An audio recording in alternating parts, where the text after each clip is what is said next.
Welcome to Chillin' with Ice with me, Lori Fetrick, or most of you know me as Ice from the American Gladiators.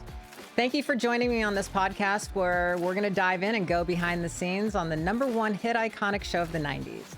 It's time to get up close and personal on what drove us to be gladiators, what challenges we faced, and how we overcame to reach all of our goals. I know in this first season, inquiring minds want to know, was there drama, fights, hookups? Are we all still friends? What did we do in our personal lives, and how are we staying in such good shape years later? Well, stay right here and let's get into Chillin' with Ice. Before we dive into our incredible episode today, I want to let you know that this is a self-funded podcast and I would love your support. For the cost of a cup of coffee a month, you can donate to my Patreon page, and that would make all the difference in the world. For the small donation, you will get back so much in rewards. Like you can watch all of my podcasts on video. I will have exclusive content like behind the scenes footage, a private Facebook group where you can interact with me directly and other VIP fans, a monthly Q&A, direct shout outs and follows from me to you on your social media, and so much more. Find me on Patreon at Chillin' with Ice or click the link in the show notes now. Okay, let's dive in. Hello, everyone, and welcome back to Chillin' with Ice. And I know you've been watching and listening to the podcast, and you know, I have interviewed some amazing gladiators, and today is absolutely no different. But there is a little difference here. And this difference is that this woman is from the 2008 reboot of the American Gladiators from NBC. And I'm super excited to welcome Tanji Johnson Bridgeman, and better known as Stealth. How are you doing today? Lori, it is so good to see you. I'm already thinking about all the experiences and memories we have from like 10, 15 years ago. My goodness. Right? It seems so like long ago. So my viewers, my listeners, and everything else, I mean, if they're all Gladiator fans, so of course they watched your reboot, and I know they know exactly who you are, but let me catch them up a little bit and let's get a little backstory on you, because I was reading about you. You're an Army brat, your dad was in the Army, and you decided to go into the Air Force, but give me a little backstory about you. So yes, I was raised an Army brat, which means I was born in Germany, and then we went to Korea. My mother's Korean, actually. My dad met my mom when he was enlisted in the Army, stationed over there. So I did a lot of overseas traveling before we even got to the States. And so we ended up in Louisiana, and then I went to high school in South Carolina. And so one of the things I remember from my childhood is that we picked up and moved every 2 to 3 years. And so that was a part of my childhood. So I think that was a big part of teaching me how to just be able to immerse myself into different environments, how to make new friends, and how to adapt. So that was a huge skill. But growing up an Army brat, so number one, growing up as a child of an Army brat, plus my mom being Korean, and you know, Asians tend to have a reputation for being very critical. I had a very strict upbringing. And so I like to joke around and say that my upbringing was actually more challenging for me than actually my time in the military, because for me, that was like a piece of cake compared to how my parents raised me. I bet. I mean, it's just like my girlfriend's ex was military, and I see how he raises his son. And I'm like, I mean, he's, instead of doing the old, you're on restriction, it's like, no, give me 20 push-ups, you know, things like that. And I was like, oh my God, it's just like so strict. But yes, I've heard that. And that's, I mean, you're right. It's like adapting. You got to learn to adapt so quickly because you move in so much. Was that fun for you? I mean, or was it kind of like, we're moving again? I actually liked it. You know, I didn't miss it until later on when in my 20s and 30s, when I met people like my husband, for example, who was born and raised in a small town here in Washington.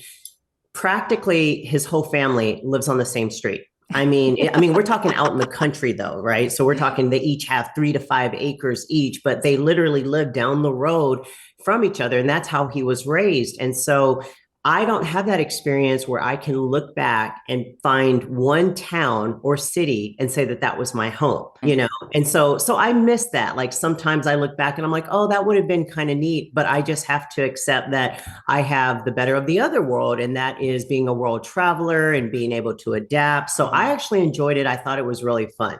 See, that's awesome. And everybody wants something they don't have. You know what I mean? It always seems that way. So from your childhood, tell me a little bit how I mean, we talked a little bit, well, not talked, but we emailed a little bit when you said enlisted versus the commission of an officer. Tell me how that worked, because you decided to go into the Air Force. Right. Instead of the Army. Now, why the Air Force instead of the Army? Just out of curiosity. Believe it or not, I mean, I'm sure my dad was joking, but my dad actually was the one. So, you know, all my military peeps out there, you know, they're going to totally laugh and appreciate this, but there's like a reputation that comes with every branch of the service. You know, when you think of the Navy SEALs and the Marines, they're the toughest, right? And then you've got your Army grunts, because the mission for the Army really was ground support. And so they're the ones like in Vietnam that were on the ground. And then you think of the Air Force, and a lot of, you know, the Air Force, of course, supports aviation and all of our air-to-air combat and support. And so out of all of those branches of service, you know, the Air Force tends to have, we call it chair force, but that we have the nicest facilities. And, you know, we're probably, they would say we're the smartest, being more aeronautical, but maybe not the most hardcore, right? And I have heard that. You have heard that, right? Yeah. So my dad, you know, so with that being said, like the Army bases weren't necessarily known for having the best facilities. So I remember, you know, with my dad having, you know, gone through that, when we were getting ready to decide what we were going to do, I remember him joking around and say, y'all should go Air Force. You know, you want to live good, y'all, but y'all should go Air Force.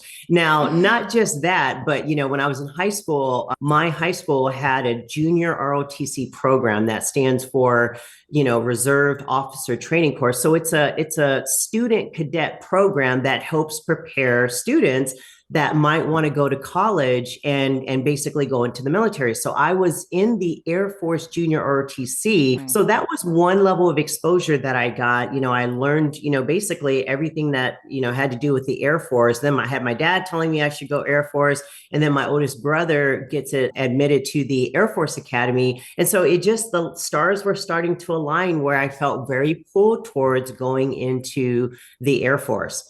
And so one thing I want to describe for those that don't know, when you think of, people get confused on what is the enlisted force, what is the officer force. So when you think of a corporation, you're going to have your blue collar workers, and that those tend to be the people that are the technicians, and they're getting the job done. And then you have your white collar employees, and those tend to be the people that are in management, you know, and your C-level executives. So in the military, your enlisted force, they're going to be the airmen and the sergeants and the chiefs, right? They're the ones that get things done. But then the officers, you know, we're going to be ranked second lieutenant, first lieutenant, captain, major, colonel, general, right? So when you watch the movies and you see, you know, people going off to the war and they're always saying, you know, the LT's in charge, or you got to report to the captain, those are the officers. So they're the ones that are in charge. They're the ones that are the leaders. They're the managers, but the enlisted force are the ones that get things done. And so my dad was enlisted in the Army. And the other big difference is to become an officer, you have to have a 4-year degree. Okay. To enlist in the, you know, military, like you can go right into the military after high school and you don't have to have a college. You can just go right into the military. That's called enlisting. Okay. But if you go to college and then you want to be an officer, that's called getting a commission as an officer into the military. Got it. Okay. With that being said, did you still have to go through boot camp? Yes. How was that for you? So that was actually, again, really fun. I mean, it was hard. So I went to the Air Force Academy, and in the summer before, and people get confused. So the Air Force Academy, West Point, the Naval Academy, those are 4-year colleges, but they're military colleges. And so the summer before we start our freshman academic year, we go through basic training, cadet style. Right. And so it's pretty brutal. I mean, it's very psychological, mentally demanding. It's physically demanding. You know, you're getting yelled at all the time. They're putting stress and pressure on you. I remember one of the things we had to do, And it's funny how the military has a reason for doing everything. So I remember one of the things we had to do was we had to tuck our chin in. Like I'd be standing at attention and my chin is way back here. And we got really good at it too, because guess what? When you're a fighter pilot, I don't know if you've seen Top Gun, Maverick, but when you're a fighter pilot, those guys are pulling G's. And that means they're doing this in the airplane. So we laugh about how, oh my gosh, the Air Force, the military has a reason for everything. And we thought they were just trying to be mean, but they were actually preparing us to be in high pressure situations. Interesting. Yeah. That's so cool. So from the military, where did you go after you were done? So I ended up getting commissioned as a second lieutenant. I did a little bit of recruiting for my first year. I was in the minority enrollment office. When I was at the academy, minorities were only represented 5% of the entire student body, and women were women, I think, were about 18% of the student body. Wow. And so I went out to the East Coast and I was going to different inner city schools, talking to kids about their opportunities to going to the academy. So I did that for a year, and then I became an aircraft maintenance officer. So this means that I was in charge of the maintenance of airplanes. And so I happened to be stationed, my first duty station was in Spokane, Washington at Fairchild Air Force Base, and we had the KC-135 aerial refuelers. So I actually got into bodybuilding when I was I was a cheerleader, believe it or not, at the academy, and that's when I got into lifting weights. And my coach was a bodybuilder, and we just were in awe of her physique. And I remember thinking, I want to look like that. That's right. Awesome. And so she had us lifting weights every day after practice for like an hour. I fell in love with bodybuilding and lifting weights. And when I graduated, I did my first bodybuilding competition, and then I did my first fitness competition. So that's what got me into competing. Is I started competing while I was active duty in the Air Force. But the problem is I was a maintenance officer, so I deployed a lot. So long term, I don't know if I would have been able to really be an IFBB pro and have the long career that I had if I hadn't have gotten out. So basically at the 5-year point, I was able to get out of the Air Force, and I decided, because literally that year I won the NPC 2001 Nationals, earned my pro card, and I decided I wanted to pursue being a pro fitness athlete, and I wanted to see what life was going to be like. So my whole life changed in 2001. Oh yeah, just like that. So now, were you into bodybuilding, or were you into, when you were competing, did you go bodybuilding, or did you go physique or bikini, or what? So I'm going to age myself. Go ahead. This is like 25 years ago. There was only 3 divisions. There was men's bodybuilding back in the day, women's bodybuilding, and then there was fitness. My very first competition, I did bodybuilding because I didn't even know anything about fitness. And it's funny, I love telling people this. So my very first show in Colorado, there was 7 women that did the women's bodybuilding, and I came in 7th, dead last, because I didn't know what I was doing. I mean, and here's what happens a lot of times with competitors. We look good in our gym, right? Compared to everybody in our sphere of influence. And so we're like, hey, I think I have a good body. Everybody's always complimenting me. I'm just going to go ahead and do this show. But I did it. And back then we didn't have the resources that we have now. They didn't have a lot of coaches and videos and YouTube and all this stuff. And so I didn't even know that I should have put tan on. I just thought, well, I'm black. What do I need tan? So then I get on stage and all the white girls are darker than me because I'm the only one not wearing tan, right? So the light is like washing me out. I posed really cute. I had a great little Janet Jackson routine and I was in shape, but I didn't know how lean I needed to be. So I wasn't dialed in and shredded. I mean, to the average person, they thought I was lean, but for competition, I was okay. So I ended up getting last, but I remember stepping away from that experience. I placed last because I have a lot to learn about this sport. And if I want to be more competitive, I'm going to need to do some homework and really understand more about what's required and then show up and get that done. So I always laugh and tell people like, hey, I've won 11 champions. I've, been competing for a long time. If you get last place in the beginning, you can only go up from there. That's a great story. I love that. And especially when you said, I'm not going to date myself. I mean, when I was competing, it's like, I still to this day, which is really weird, I'll have nightmares, and I call them nightmares because I'll walk on stage And just exactly what you were talking about, I was the only one who never tanned. So being a white girl, I was having these nightmares that I, for some reason, forgot to tan when I was walking on stage.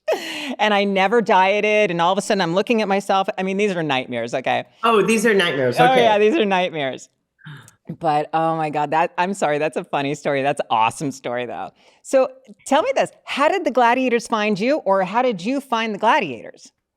Well, so I did that bodybuilding competition, and then at that competition, I saw a class of girls go out and they started doing all these flips and dancing and stuff. And I was like, what's that? And then somebody explains to me, oh, that's the fitness division. And I thought, well, that's what I should be doing. I was a cheerleader. I can do flips. I want to do one-arm push-ups. I'm G.I. Jane, right?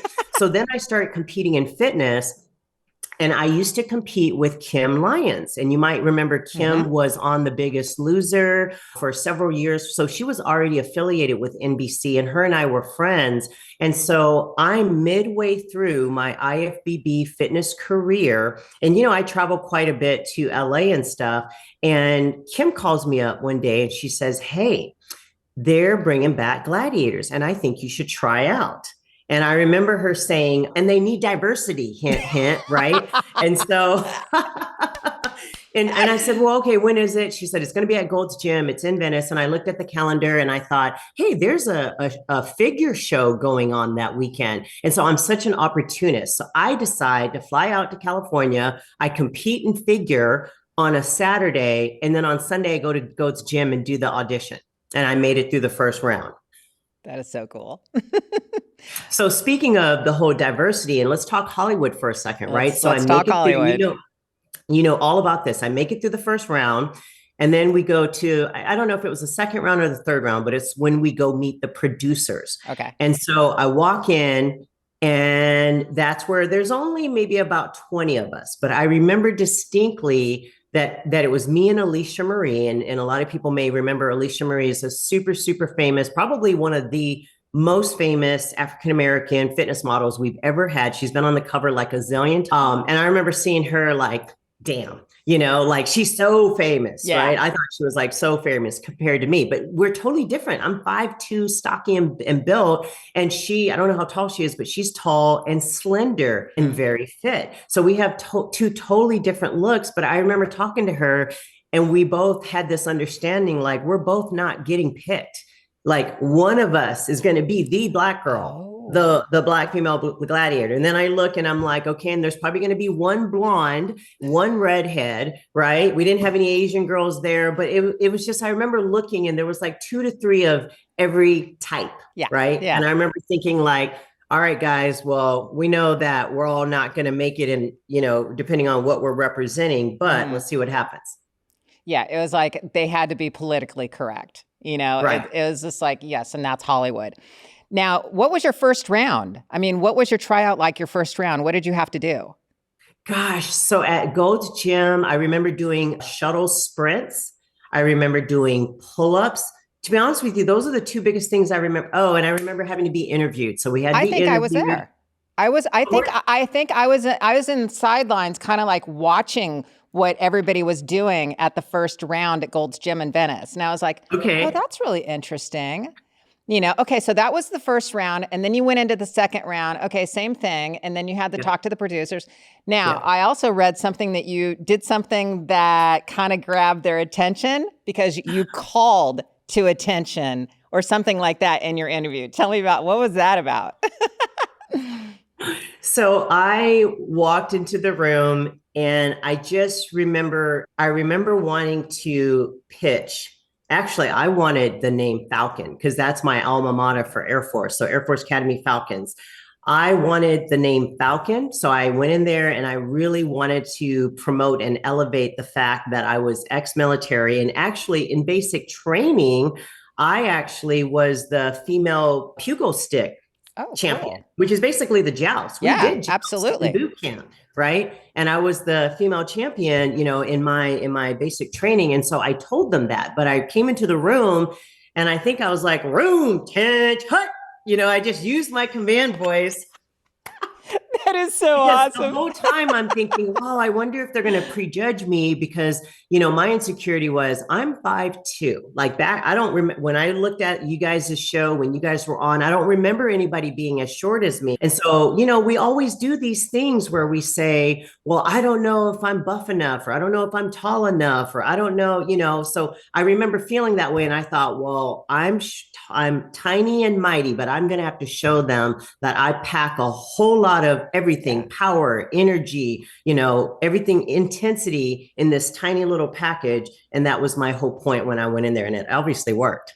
What was their response when you did that? I can only imagine because, producers can be so uptight. You know what I mean? Totally. When you walk in a room, it's like, for those of you that don't know, it's like when you walk into a room of producers, they're all sitting there and it's like they might as well have their arm crossed like this and they're just staring at you with absolutely no expression on their face whatsoever. So you don't know what they're thinking. You don't know if they like you. They don't smile. They don't. That's right. And it's so intimidating. So Yeah. I can only imagine when you did that, they just probably went, whoa. Well, and there was so much pressure. I mean, can you imagine the average person telling them, you're about to walk up into a room with 8 producers or 5 to 8 producers. They're all going to be sitting at this long table and you need to pitch yourself. Well, what do I say? That's up to you. Well, what do I do? That's up to you. But you better bring the energy, bring the personality, figure out a way to make yourself stand out and be unique. I remember thinking like, my gosh. Girl, I don't know how you guys did it because our process was so entirely different. You guys had to go through like 100 questionnaire psych test, I guess, and all these different things. And if I would have walked into a room of producers, honestly, I don't know if I would have gotten the job. I wouldn't have known. How did you guys have to audition? Well, first of all, the first 13. Okay, so the very first 13 episodes, and there was I think 3 or 4 gladiators, girls and guys. And they actually went and they chose them. And there was an audition for Zap. There was an audition for Nitro. And they have it a specific character. So if you had some type of an agent, they're like, hey, they're looking for a character who's really fast and agile. And the name is Nitro. And, that kind of thing. It wasn't like an open call type of audition. So that was the first 13 episodes. Now, when I came in, it was a little different. They had an open call and I competed against 75 girls and it was on the back lot of Universal. And we did the pull-ups and, we did the simulated kind of a power ball. And then after all that was done, we had an on-camera interview. And then they went from 75 down to 20, from 20 down to 10, down to 5, down to, they chose 2 of us. So that's what I'm saying. I don't know how I would have been if I had to walk in a room and pitch myself in front of 8 producers. I'd have just been like, fuck. Well, what I find interesting about that, it's kind of like acting, right? Like at least with those first original people like Nitro, when they had the name already and they had an idea of the character that they wanted for that gladiator. I think what was intimidating and different for us is number one, they were recruiting athletes and most of us, maybe except for Michael Hearn, right? Most of us didn't have any acting experience at all. Right. And so I remember one of my struggles was not knowing what my character was because I wasn't sure. I didn't feel like being myself was going to be enough. Now, I remember watching Gina Carano and I remember thinking okay, she got away with being herself. She didn't act all crazy. She didn't do anything. She was just, she was so laid back, but so fierce. Dude, I was just going to say that. Gina, I remember being backstage and I had a conversation with her. I didn't know Gina until, I didn't even know who she was, to be quite honest with you. Yeah, me neither. Backstage and you're like, oh my God, that's Gina, MMA. I'm like, who's that? You know what I mean? So all I remember is watching her in interviews going, wow, she just is really not into this. That was my thought. Okay, so you say laid back. I say, wow, she wasn't really into her interviews. And then she said, I hate these interviews. I was like, oh, okay, I got it. That makes sense. Exactly. But at the same time, it's funny that they wanted you guys to actually kind of be a character because in our original Gladiators, this was I love this conversation. They didn't want really characters. We were ourselves. And people were like, what you saw on Gladiators when it was me and competing and, some of the stuff that came out of my mouth, I was like, "Ugh, I wish I would have been a little bit better at that," but I wasn't. But it was like a free for all, is what it was. And then I read an interview, I guess you had with someone, and they interviewed you after an event and they went, "Cut."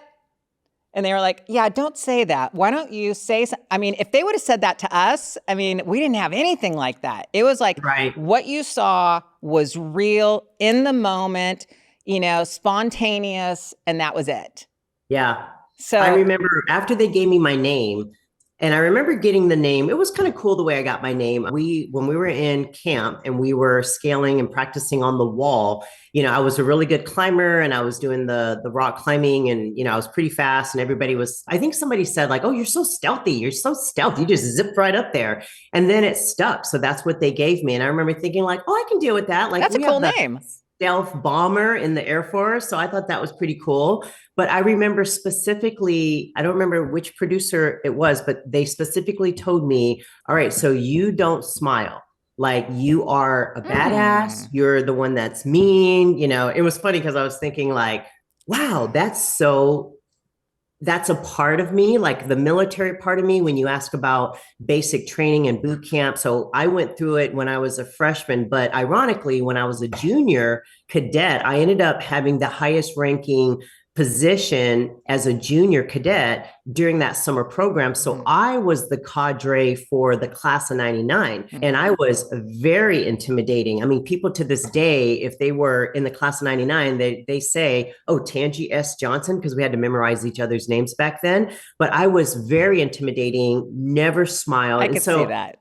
I remember thinking like, okay, so they want that persona. They want the persona that I sold them at the audition. But the IFBB Pro, I mean, I'm a fitness competitor. Like I freaking dance and smile and I cheered. Like that's the other part of my personality. So I remember struggling with like, okay, so I need to shut that down because they want this serious part of me. And then half the time it was hard because some of the stuff was so funny. I just want to chuckle half the time, but I was like, stay serious, right?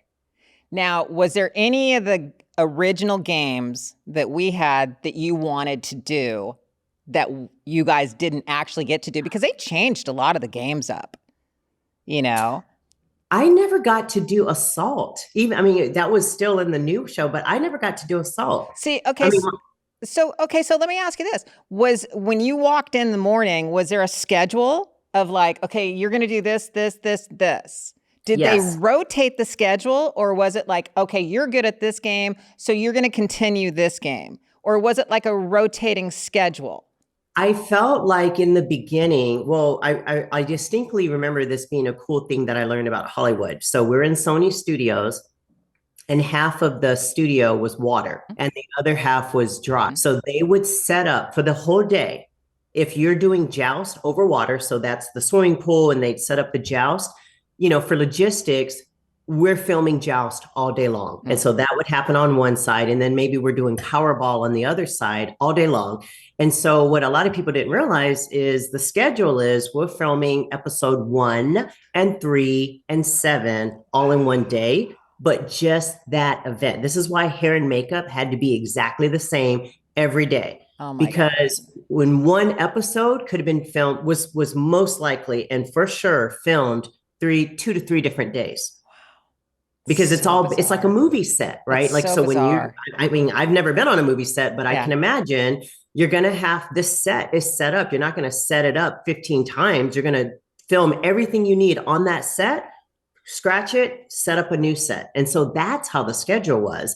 And so basically I'd walk in, and if I wasn't doing joust at all, but maybe I'm doing Powerball, I might get on in the first episode and then get a 30-minute break or an hour break or a 2-hour break. And then I'm going to go back and film episode 3, same event, different contestants. And then we just keep going. And then the next day we might be going in and we're doing the wall and we're doing hang tough, right? So that's how they would change it. And I do feel that as we started filming, certain people started to really stand out as being good at certain events. And so I noticed that they started really keeping those people scared. There were certain events that I felt like they rotated really well, but like I felt like the joust, I remember it being a lot of Venom and a lot of Crush and Yep. a lot of the same Yep. people. Yeah. And I'm Yeah. not going to lie, you want me to tell you a secret? Yeah. I don't know if you remember this, but I am not a good swimmer. Oh. And I was so afraid of water. Yeah, but And how when deep was I it? it was, I mean, it's a full-size swimming pool. Like it's pretty deep. Okay. But the thing is when we were auditioning, none of us knew how they were evolving the show. We didn't know that now half the events were going to be over the water. So you should have seen what was going on inside of I me. bet. We walk in and they're like, we've got great news. We're elevating. We're just, we're taking the show up to the next level. All that's half the stuff you saw back in the day, half that's going to be over water. And I'm like, oh my God, And I remember just like having to tell a couple of my, teammates, like, okay, I've got a confession. I'm completely afraid of doing the joust and hang tough. And like, I just remember going through this. I mean, I was going to do it, but I was like so lucky that they never casted me to do it, because I remember thinking like, okay, if I get hit on the joust and I go down, I'm going to take a deep breath and then I'm just going to relax. And how I'm looking at how far away the joust station is from the edge of the pool, so I can feel comfortable knowing that I can doggy paddle and swim Wow. to the side, right? Wow. I mean, I don't know if they ended up finding out and maybe they knew, but Maybe they found out. Maybe that was it. yes. Now, did you feel like maybe there was like a couple favorites that they started to kind of gear a little towards more? Like, I mean, Absolutely. Absolutely. And you know what? I will say, part of the challenging part of that whole experience, when people ask like, how did you like, doing Gladiators? Like the work itself was phenomenal. mhm. So fun. It was like a super cool experience. The challenging part was, again, not being sure what character you're supposed to be playing, not having the freedom to just say, hey, I'm going in, I'm doing this event, I'm just going to be myself. So whatever sense of humor comes out, whatever comments come out, Gina was able to just like, she acted like she was bored. But then She that did. became her persona. She was just I think she laid was back, bored. right? Totally. Kind of like, I'm just going to like whip some people's butt on the joust, knock this girl in. All right, who's next? Yeah. But then that really stuck with her. And I remember being envious that she got to be herself, and that worked for her, and it became accepted. Right. And I remember thinking like, I don't feel like I can do that. I don't feel like I can do that. Like I'm watching some people have really big personalities, like Hollywood, being the wolf and Right. he's howling. And I'm like, so when you're exposed to all that, just like in any other sport, you're comparing yourself, Mhm. wondering, am I big enough? Am I cool enough? Am I interesting enough? Am I entertaining enough? Right. Here's my And so take. that was difficult. I think that if they would have let all of you guys have your own personalities and not tried to make you a character, Mm-hmm. it would have worked so much better. The I only agree. reason I say that, okay, I'm glad you agree with that, because it actually the show came across like they overproduced it. You know what I mean? It's like when I first showed up and I saw them, I mean, I thought Hulk Hogan, okay, first of all, Hulk Hogan. Do you know how many years that we fought people saying, we're not the WWF? We are real. It's not fake. And all of a Right. sudden they bring in Hulk Hogan to be the host. And it's just like, seriously? But Right. besides that, when I heard him, like they'd go, cut, try it again, cut, try it again. I was like, oh my God, getting through the intro was like a 2-hour process to where Right. Mike Adamle could have knocked that out in 5 minutes because everything was off the cuff, how he Yes. was.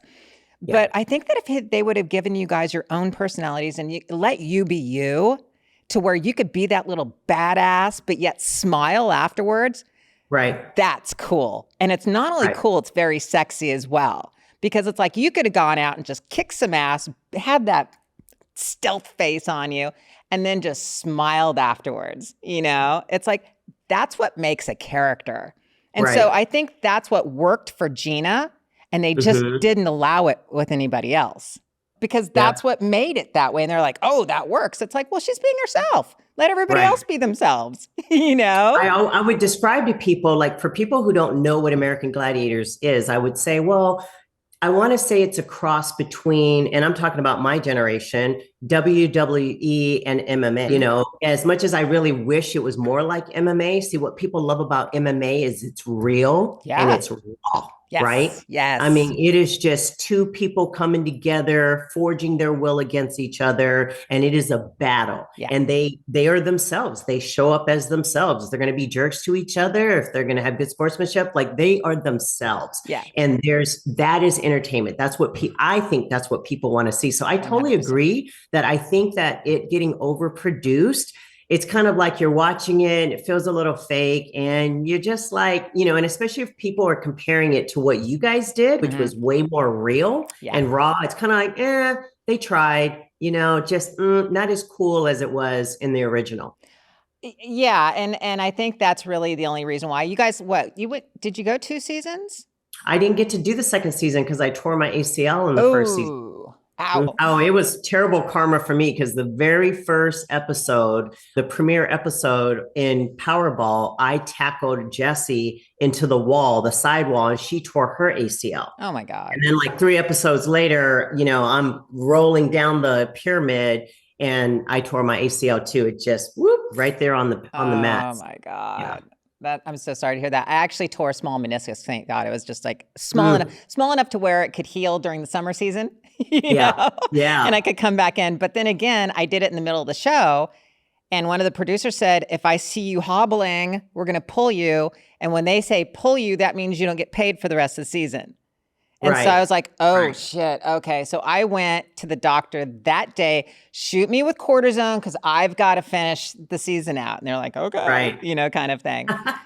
But no, I think it was, anybody who's going to be a Gladiator fan, they loved everything about it. They loved the events. They loved you guys. It's just too bad that I think maybe it got in the wrong hands. Maybe NBC wasn't the production company or the network to do it because they overproduced it so much that if they would have just let it be a little more raw and real, like we were talking about, I think it would have definitely lasted a little bit more. Yeah. But was there any drama backstage with you guys? Because I know I talk about the drama that we had. We always called it the Nitro show because it was like everything was about Nitro, and so we were like, it's the Nitro show. But I mean, you were there a season, but yet I'm sure you got to feel a little bit something that was happening. Was there competition, anything going like that? Well, I will say, one thing I'll say is I do feel like our group bonded really, really well together, and I'm not just saying that, like, I felt like a lot of us became really great friends. We cared about each other. And I felt like we struggled together because again, with all of us being new and again, except for maybe Mike, and Gina, especially Gina. Gina was in a class of, even though none of us knew who she was, we weren't familiar with her fame status in the MMA world, it became very obvious how much they wanted her. We sat there and watched.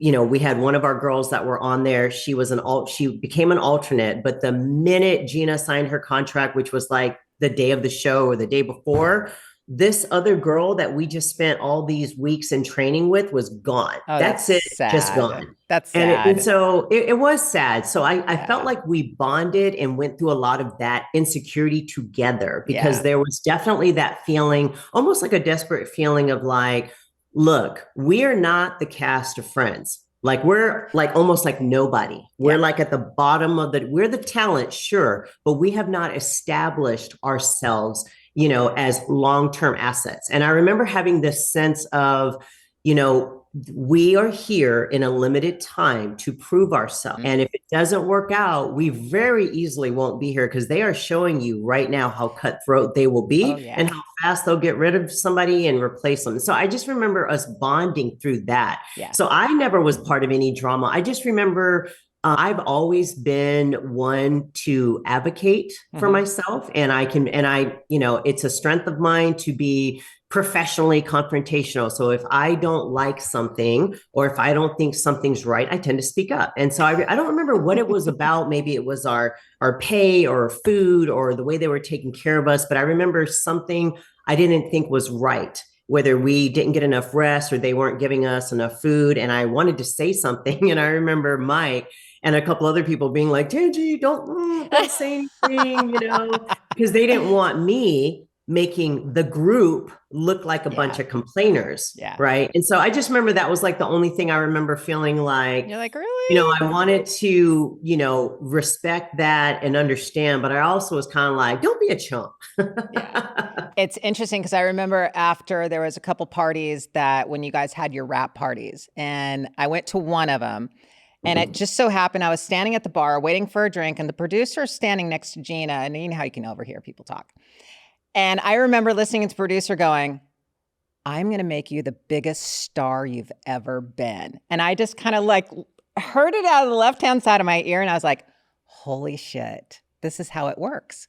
Yeah. This is how Hollywood works, And then the next thing I thought, I didn't think anything of it. And all of a sudden, the next thing I know, I'm like, she's in movies and she's doing this. And I was like, oh my God, that's insane. I was like, why didn't I pick up MMA? If I'd have known that's where my career was going to go, it would have been awesome. So after the show, tell me a little bit about, okay, so you tore your ACL. Okay, so you didn't get to finish the second season, or you didn't get into the second season. What did you do after Gladiators? Where did you go? Tell me about your life. So that was probably one of the hardest seasons of my life, because up until that point, I did the military thing, then I became a pro, and 10 years into that, I'm climbing the ranks.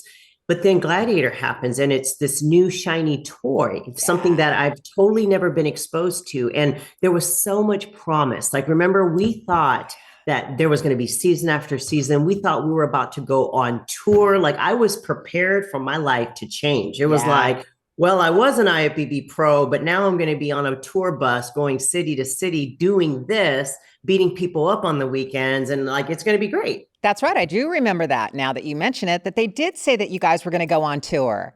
Right. I totally forgot about that. Yes. Okay. So what I experienced is what I think a lot of athletes experience when they have this big dream and they make it to the NBA or the NFL, and then they freaking get hurt like in their first season. You know what I mean? Like that's what I felt like I lived out. It was so exciting. I got hurt. And then honestly, because people don't understand how the flow of the filming works, I was injured with a torn ACL for a lot of the first season. So luckily I had a few episodes that I was able to film before I got hurt, but the rest of it, you might still see me in episode 8, but that's only because we filmed it on day 2. Right.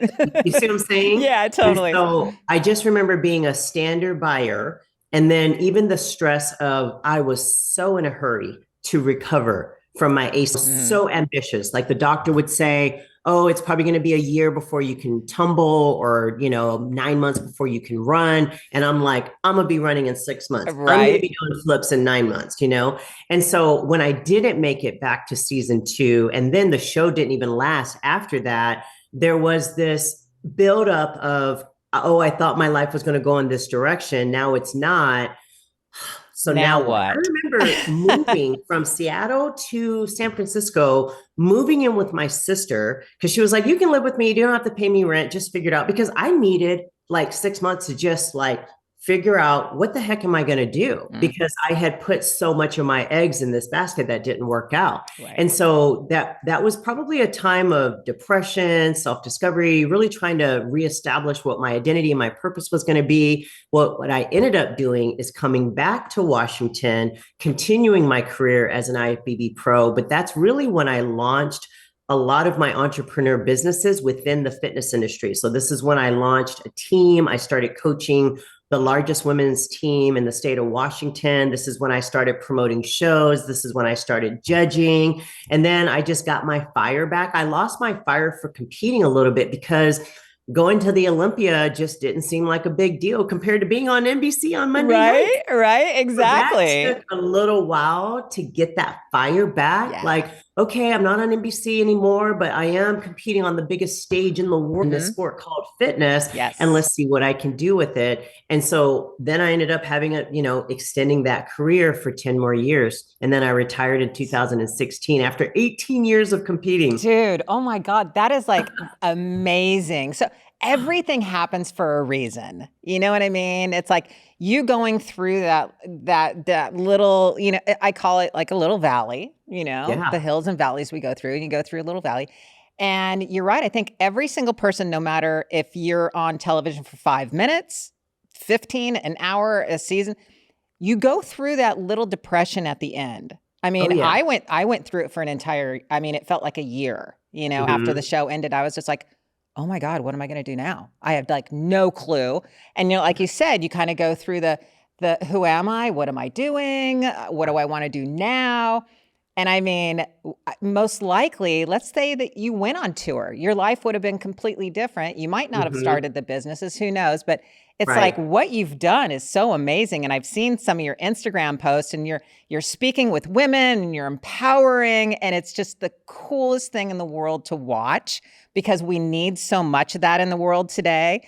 Young girls. I don't even say, I don't even want to say young girls, Tanji. I'm talking Right. like women my age. Right. We still need all that encouragement, Right. Right. and especially nowadays. So I am just so proud of you and what you've done. And now you're promoting. You have your own show, and this is your second year for your own show, right? Because you had the first one in 22, So the classic. actually, I co-promoted with another promoter starting in like 2007, Oh wow. and then I got my own in 2015. So this will be my eighth year. Oh my My God. eighth year. Okay, that's And I love so it. amazing. Thank you. I mean, it's got Well, to and be. I want to say something based on what you were just saying about identity. So, based on those experiences, like what it was like for me when I wasn't a gladiator anymore, what was it like for me in 2016 when I retired from competing and I wasn't an IFBB pro? I actually, anytime you know exactly where you're going after that, usually your transition is okay. But I thought I was going to go straight into being a mom. I got married to my husband, Brandon, got pregnant, had a miscarriage, went through a couple of years of infertility through IVF, and here I am now. And we haven't had any kids in addition to the kids that he has. I spent another several years being depressed because I thought I was going to become a mom, and that didn't happen.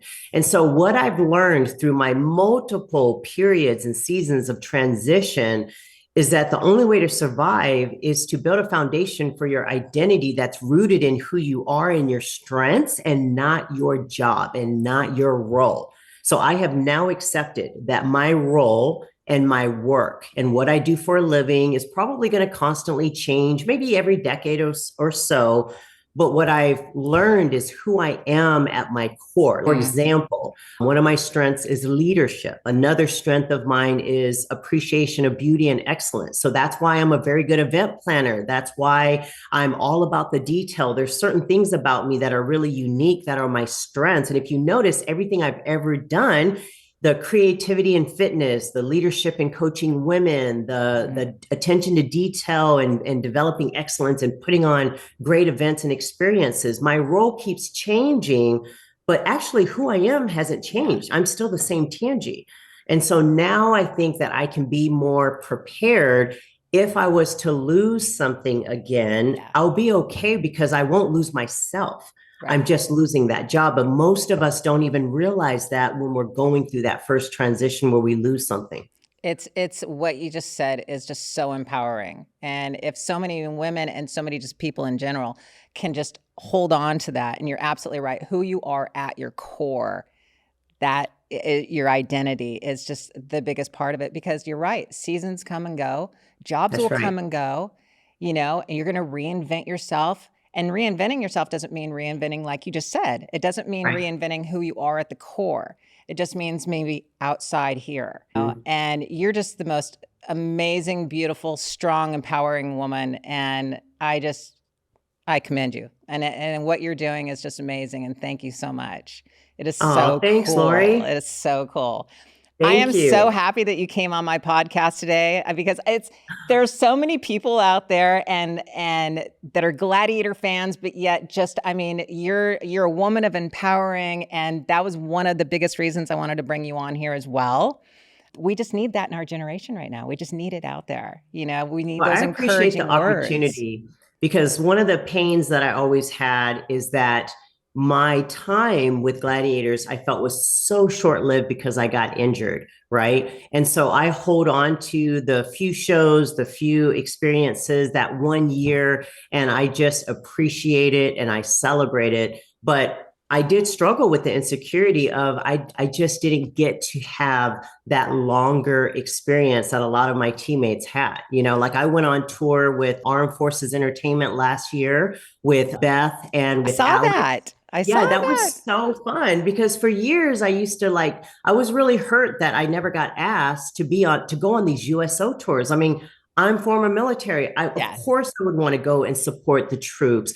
But then when I look back, it's like, but you know what, Tanji, you weren't one of the stars. You got injured and you weren't in as many episodes and you didn't get to develop your character the way Venom did and the way, Militia did and Michael Hearn and Titan and all that. And so I had to understand that. But even when I went on tour with them, I remember feeling like, man, I feel like, compared to how much experience they got through the Mm-hmm. show, mine was like a snippet.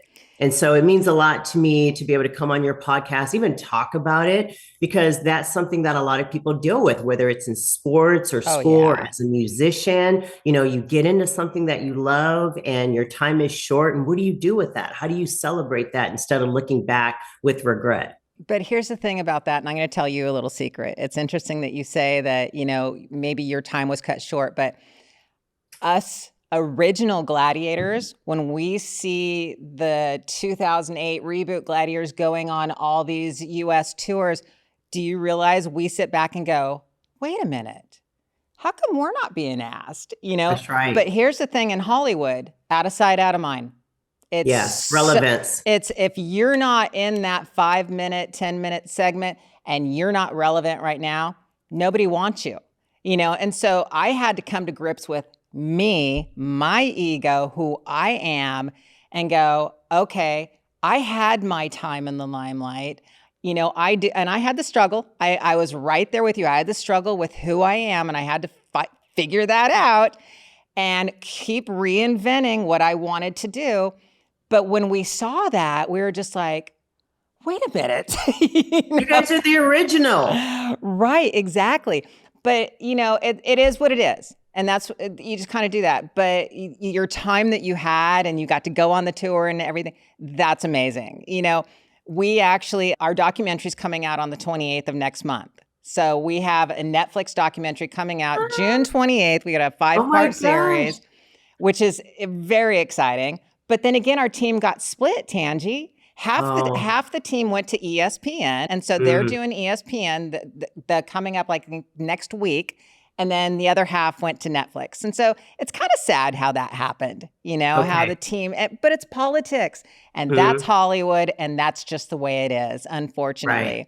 But right. now I'm going to actually get this podcast out next week. So your classic is it June 24th? It's June 24th. I have to ask you, you have a wellness division. What is wellness?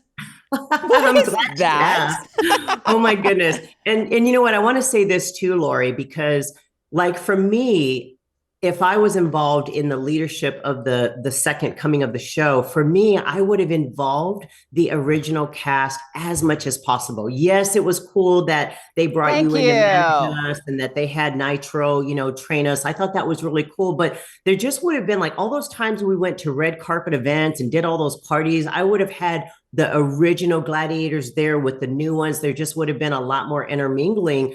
But again, Hollywood may not care about relevance, where I'm more of an old soul, where I really, have an appreciation for the pioneers and for history. And even to this day with bodybuilding, I'm trying to teach that to the younger generation. So when I do Thank you. seminars and even on my Instagram page for my show, I will educate people on the evolution of bodybuilding. Yeah. It started in 1946 when there were only one or two divisions, and now we have like 8. So let me tell you what wellness is. Hold on to that thought for a second. Okay. My very first like person that I ever watched that made me want to get into bodybuilding, this is going to really age me, Rachel McClish. Oh, exactly. Okay, it went Rachel, and then it went Corey, and Yeah. then and then I actually got a call 9-time Linda Murray. Yeah, I was about to say you should have Linda on here. Well, I will. Linda had me on her Wings of Strength, and they have that. So Ray and I, Zap and I went and did an interview. So I want Linda on my podcast. But it's like just the evolution of all these people, you know. That's and thank you right. for saying that about the original Gladiators. We were all wondering the same thing. We were like, why don't they have us like just a little debut of a coach here, a little debut here? Because that's the nostalgia that people want to see. And it would have just made such a little difference. You know what I'm saying, in the show?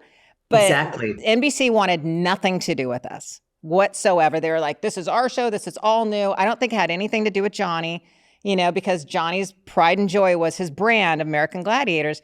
But we were all sitting back wondering the same thing, going, wow, you know, all these reboots they do, they always bring back an original just for like a little moment, you know, but they... Well, I think they are missing out on They totally something missed it. because why do you think people like to watch documentaries? Why do they like to learn about nostalgia? Nostalgia. They exactly. love that. They love it. Exactly. You know? And even for me, like, for example, one of the things that made my Olympia experience special. So speaking of Linda Murray, she's one of my favorite people. She's awesome. Every time I would go to the Olympia, I would run into her at the expo, in the bathroom, you know, backstage, everywhere. And we developed a friendship. And I just remember just being so grateful that I had an opportunity to be mentored by her, to have a conversation with her, to be in her presence and just share in her kindness, her glory, her history. And that made my experience special. I didn't just go to the show and compete, but it's what I got to experience, who I got to talk to, who I learned from, what I experienced. And you can't do that without history. And so when we neglect to promote our history, I feel like we're robbing our new generation of that piece of the pie that could really richen their experience. 100%. So what is wellness? Okay, so wellness is our newest women's division. Okay, with women's division, you can either do bodybuilding, which is the very muscular, symmetrical, everything needs to be proportionate. Then there's women's physique, which is the new version of bodybuilding. We don't do closed fists, it's open hand, barefoot, but it's basically meant to be a not as big and as muscular version of women's bodybuilding, basically a more mainstream version. Then there's fitness, which is all the girls that do the gymnastics, handstands, push-ups, all the badass fitness stuff. And then there's figure, which is the same body as fitness, except just the muscles with the X-frame symmetry. And then there's bikini, which is a lot more slender, but the best glutes you'll ever see in your life, you know, are coming on these bikini bodies. Now, here's what would happen. A lot of women, not a lot, specifically, especially in Latin America, like our Brazilian women, Latina women, naturally and genetically, there are women that are built where they just carry more muscle and weight on the bottom half. And so when these women, these Latinas and Brazilian women were trying to do bikini, they were killing themselves trying to bring their legs down to match their upper body so that they would stop being told your butt's too big, your quads are too big, your legs are too big, you're just too muscular.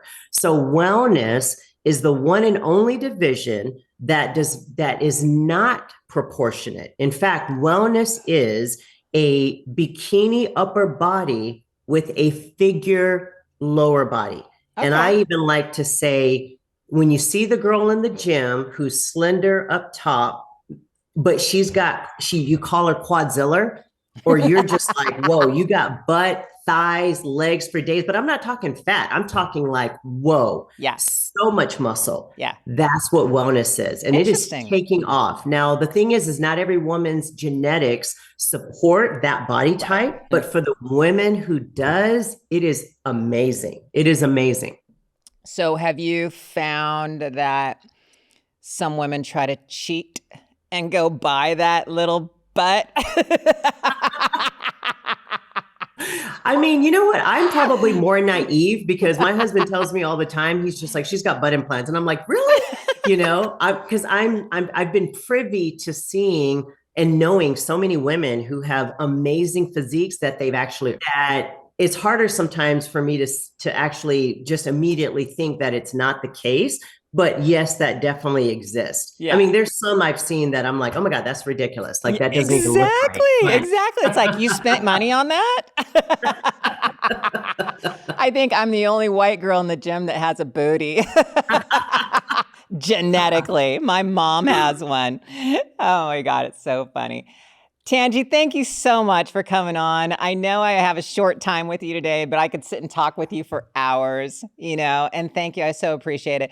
And I mean, I wish that I could get up to Washington and watch your show. I mean, it just Oh, sounds amazing. well, you know what? I will have a live feed. So, or what do you call it? A live stream. Oh, So it's beautiful. June 24th and it's tjclassic.com, or if you're on Instagram, NPC, which stands for National Physique Committee, NPC TJ, which is standing for Tanji Johnson Classic. So you can check out more information, but we will live stream it. If you're in Washington, come see it in person. But it is going to be a great inspiration for all the divisions, for anybody wanting to get in shape or anybody that just loves the bodybuilding industry. Oh my God, it's going to be an amazing show. I'm so happy for you. You Thank have you. done so much, and I know you're not done. You've probably got an entire bucket list that you want to do in your life, and I just find it amazing. So thank you so much for being on the podcast today. And by the way, where can they, besides your show, where can they find you? Tell everyone. Oh, so they can find me on Instagram mainly at official Tanji Johnson. Official Tanji Johnson. That's it. TANJI. No G, JI. I love it. Thank you so much. All Thank you, right. everybody. Thanks Thank for watching. you, everybody. And I need to give a quick shout out to one of my Patreons today, and that is to Martin Nelson. Thank you so much for being the OG Gladiator on my Patreon account. And if anybody, you don't know where that's at, that's patreon.com/chillinwithice. And thank you so much for watching and listening. And until next time, see you later.